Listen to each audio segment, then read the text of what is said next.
कहानियों का स्मगलर।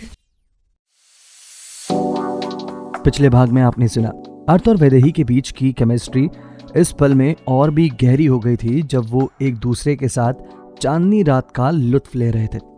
अर्थ ने वैदेही को अपने साथ टेरेस पर चलने के लिए कहा, जहां उसने एक बेहद खास सरप्राइज प्लान किया हुआ था। टेरेस पर सैकड़ों सिल्वर लाइट्स, कैंडल्स और सफेद फूलों से सजा खूबसूरत सेटअप देखकर वैदेही की आंखें नम हो गई। अर्थ का ये एफर्ट उसके लिए बहुत स्पेशल था, जो उसकी फीलिंग्स की गहराई को दिखा रहा था। अब दोनों के बीच हल्की फुल्की बातचीत के बीच वैदेही की फीलिंग्स और गहरी होती गई। जब अर्थ ने उसे प्यार से शॉल पहनाई तो वैदेही ने खुद को उसके और करीब पाया। अब इस दौरान उनके बीच एक खास रोमांटिक पल साझा हुआ, जिसमें अर्थ ने वैदेही को पैशनेटली किस किया और वैदेही ने खुद को उसकी बाहों में समर्पित कर दिया। इस पल ने दोनों के रिश्ते को और भी मजबूत बना दिया और अर्थ का ये रोमांटिक अंदाज वैदेही के दिल को छू गया।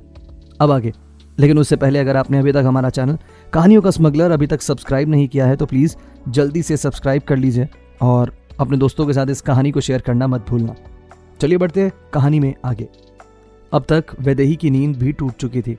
उसने धीरे धीरे से अपनी आंखें खोली तो देखा तो अर्थ को अपने एकदम करीब झुके हुए पाया। उसकी सांसें रफ्तार पकड़ चुकी थी और ऐसा लग रहा था मानो उसकी सांसें वहीं अटक गई हैं, क्योंकि अर्थ उसे शिद्दत से किस कर रहा था। वैदेही ने फिर से अपनी आंखें बंद कर ली, इस सुकून भरे एहसास को पूरी तरह से जीने के लिए। अर्थ के इतने करीब आने से जो वार्मथ उसे महसूस हो रही थी वो उसे और कहीं नहीं मिल सकती थी। उसने एक बार फिर से अपने हाथों का घेरा बनाकर अर्थ के गले में डाल दिया। अब अर्थ उसे और भी पैशनेटली किस कर रहा था, जैसे इस पल को कभी खत्म नहीं होने देना चाहता। इस दौरान कब दोनों सो गए, दोनों को अंदाजा ही नहीं हुआ। अगली सुबह जब वैदेही जागी तो उसने खुद को अर्थ की बाहों में पाया। अर्थ अभी भी सो रहा था। सुबह के 9 बज चुके थे और सूरज पूरी तरह से सर पर चढ़ आया था। हमेशा सुबह जल्दी उठने वाला अर्थ अभी भी गहरी नींद में था। उसके सलीके से बने हुए बाल अब पूरी तरह से बिखरे हुए थे और उसका चेहरा सूरज की हल्की हल्की रोशनी से चमक रहा था। अब वैदेही ने अपने कपड़ों को थोड़ा ठीक किया जो अभी भी उसके शरीर पर थे, लेकिन थोड़े अस्त व्यस्त हो चुके थे। वो धीरे से अर्थ के करीब आई और उसके चेहरे को अपने हाथों के स्पर्श से प्यार करने लगी। इस वक्त अर्थ एकदम किसी मासूम बच्चे की तरह लग रहा था। अब वैदेही ने उसके कानों के नजदीक झुकते हुए धीरे से कहा, अर्थ उठ जाओ, सुबह हो चुकी है। आज हमारी हल्दी की रस्म है और रात को हमारी शादी। उसकी आवाज में एक एक्साइटमेंट साफ नजर आ रही थी।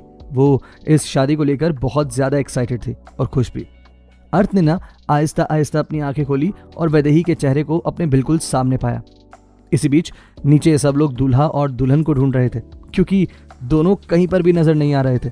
अब दर्शिता ने मजाक करते हुए कहा, कहीं ऐसा तो नहीं कि दूल्हा शादी से पहले ही दुल्हन को लेकर भाग गया? अवनी ने चुटकी ली, हाँ हो भी सकता है। कल जब मैंने भाई को वैदेही भाभी से शादी तक दूर रहने के लिए कहा था तो उनका तो चेहरा ही उतर गया था। कबीर ने कॉन्फिडेंस से कहा, अर्थ और वैदेही ऊपर टेरेस पर हैं। परितोष ने बीच में कहा, लेकिन वो लोग टेरेस पर क्या कर रहे हैं? कबीर ने परितोष की बात के जवाब में कहा, हस्बैंड वाइफ हैं, अकेले में क्या कर सकते हैं, ये जानने की तुम्हें क्या जरूरत है भाई? दर्शिता ने बात को संभालते हुए कहा, चलो उन्हें डिस्टर्ब नहीं करते, हम हल्दी की तैयारी कर लेते हैं, तब तक वो दोनों खुद ही नीचे आ जाएंगे। थोड़ी देर के बाद अर्थ सीढ़ियों से उतरकर नीचे आ रहा था। सबकी नजरें अब उस पर थी। सभी लोग वैदेही और अर्थ को लेकर बातें कर रहे थे। अर्थ ने थोड़ी लाउड आवाज में कहा, क्या हो रहा है यहाँ? कबीर ने अर्थ से कहा, यार अर्थ, सब लोग तुझे ही ढूंढ रहे थे। अर्थ ने मुस्कुराते हुए कहा, क्यों भाई, क्या मैं कोई छोटा बच्चा हूं जो खो जाऊंगा और मिलूंगा नहीं अपने घर में? अवनी ने बोला, नहीं भाई, लास्ट टाइम के बारे में सोचकर बस थोड़ा फिक्रमंद थे हम सब आपके लिए। अर्थ ने अवनी को जवाब दिया, मेरी परवाह करने की जरूरत नहीं है, जाओ सब लोग अपना अपना काम कर लो। अर्थ ने इतना कहा और अपने रूम की तरफ बढ़ गया। जैसे ही सब इधर उधर हो गए, वैदेही कपड़े संभालते हुए नीचे आई और फुर्ती से अपने रूम में चली गई। अर्थ के ऊपर से तो नींद की खुमारी अभी भी नहीं उतरी थी और वो अपने रूम में आकर बेड पर लेट चुका था। वैदेही ने भी फौरन शार लिया और फिर किचन की तरफ बढ़ गई। वैदेही सबकी नजरों से बच रही थी, लेकिन दर्शिता की नजर उस पर पड़ चुकी थी। दर्शिता ने वैदेही को टीज करते हुए कहा, लड़की कल रात से गायब थी। सुबह से पूरे घर में हलचल मची हुई थी। अर्थ जीजू ने आखिर ऐसा क्या प्लान किया था? क्या प्लान किया था तेरे लिए? हमें भी तो पता चले। दर्शिता ने मजाकिया अंदाज में वैदेही को कोहनी मारते हुए कहा। अब वैदेही ने शर्माते हुए दर्शिता को जवाब दिया, अर्थ ने मेरे लिए टेरेस पर डेट अरेंज की थी यार। और वहां? वैदेही इतना कहकर खामोश हो गई। दर्शिता ने एक्साइटेड होते हुए वैदेही से पूछा, उसके बाद क्या हुआ? क्या तुम दोनों एक दूसरे के करीब आए? क्या अर्थ जीजू ने कोई रोमांटिक मूव लिया? वैदेही ने हंसते हुए दर्शिता को जवाब दिया, हाँ लिया था, लेकिन फिर सुबह उठकर ऐसे प्रिटेंड किया जैसे रात को कुछ हुआ ही नहीं था। वैदेही ने दर्शिता से कहा, सॉरी टू से, लेकिन मैंने बड़े से बड़े खड़ूस लोग देखे हैं, लेकिन तेरे अर्थ जैसा खड़ूस आज तक नहीं देखा। वैदेही ने दर्शिता से कहा, उन्हें ऐसा लगा कि उन्होंने हमारे बीच की दूरियों को कम करने की कोशिश करके कोई गलती कर दी है। यहाँ मैं उनके एक एक कदम के इंतजार में बैठी रहती हूँ और वो इस तरह से बिहेव करते हैं। दर्शिता ने वैदेही से कहा, मुझे लगता है कि तू कुछ ज्यादा ही सोच रही है। देख, तेरी मेहंदी का रंग चीख चीख कर बता रहा है कि अर्थ जीजू तुझसे कितना प्यार करते हैं। थोड़ा सब्र रख। वैसे अगर तू अर्थ जीजू के लिए कॉफी बना रही है तो प्लीज मेरे लिए भी एक कप बना देगी? दर्शिता ने मजाकिया लहजे में वैदेही से कहा। वैदेही ने अपनी आंखों को गोल घुमाते हुए दर्शिता से कहा, तो अब आई ना तू पॉइंट पर।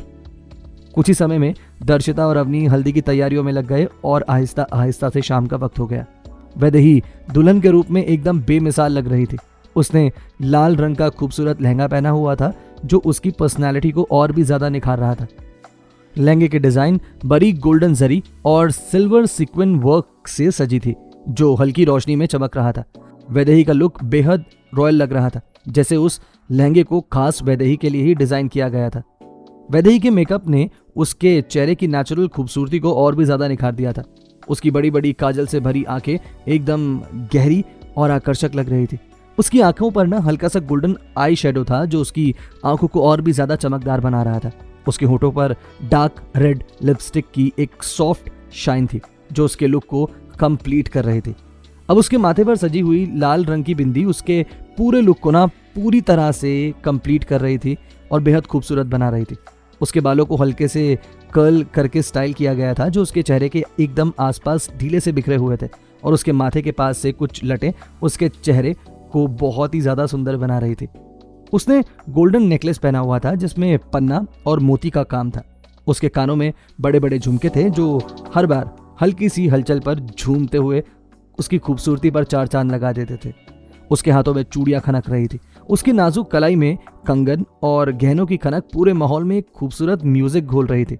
नाक में एक छोटी सी नथ थी जो उसकी मासूमियत को और भी ज्यादा बढ़ा रही थी।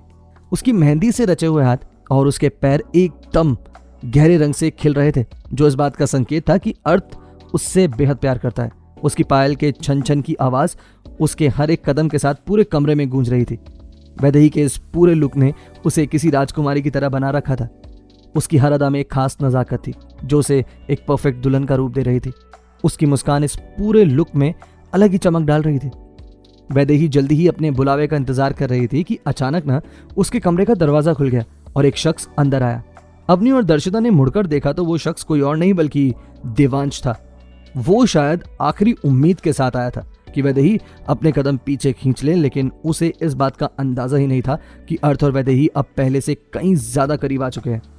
देवांश ने वैदेही की तरफ एक कदम बढ़ाते हुए कहा, मुझे कभी नहीं लगा था कि मैं तुझे इस शादी के जोड़े में ऐसे इंसान के लिए तैयार होते हुए देखूंगा जो हमारी बर्बादी के अलावा और कुछ नहीं चाहता।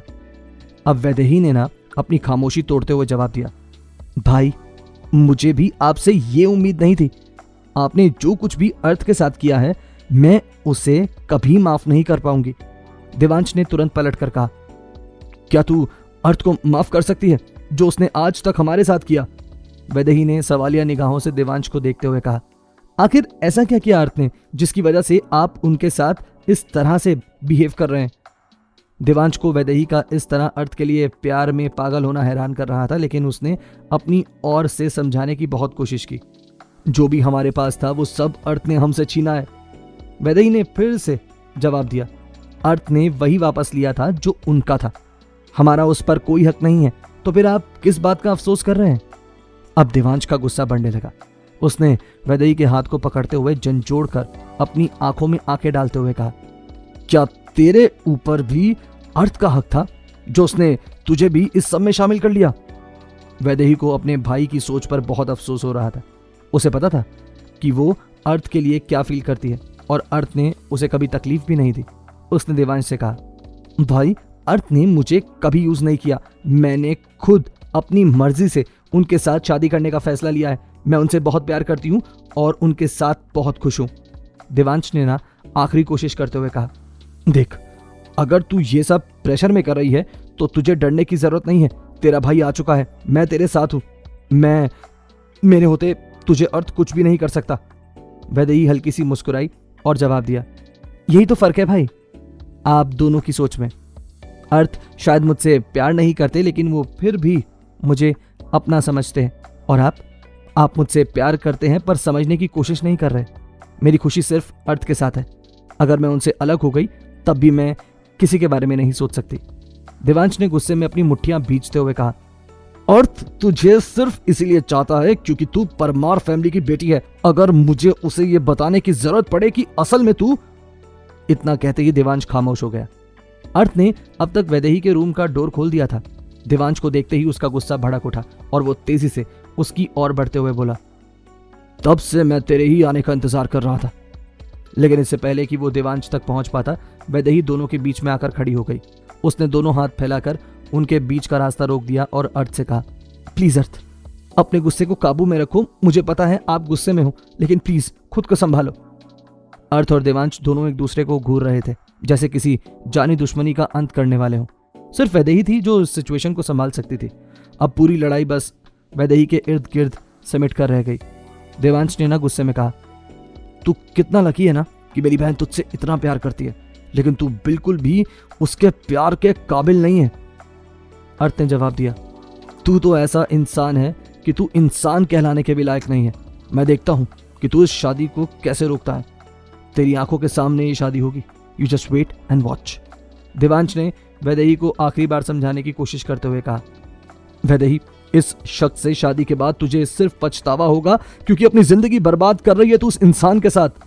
वैदेही ने अर्थ के हाथ को पकड़ते हुए कहा, चलिए अर्थ, नीचे सब हमारा इंतजार कर रहे हैं। देवांश ने जाते जाते एक बार फिर से कहा, तू वैदेही से सिर्फ इसलिए शादी कर रहा है क्योंकि वो परमार फैमिली की बेटी है ना? देवांश की इस बात पर अर्थ के कदम वहीं रुक गए। वो पीछे मुड़ा और उसने सवालिया नजरों से देवांश की तरफ देखा। देवांश ने आगे कहा, लेकिन मिस्टर अर्थ देवान, वैदेही परमार फैमिली की बेटी नहीं है। अर्थ चुपचाप से ये सब सुन रहा था और वैदेही ने अपनी नजरें झुका ली क्योंकि उसे पता था कि देवांश क्या बोल रहा है। क्या सच है वैदेही परमार का? क्या वो सच में देवांश परमार की बहन नहीं है, या फिर ये सब देवांश सिर्फ अपनी बहन वैदेही को अर्थ से प्रोटेक्ट करने के लिए कर रहा है? क्या तूफान लाने वाली है देवांश परमार की एंट्री? जानेंगे कहानी के आगे के सफर में। रहिए कहानियों का स्मगलर।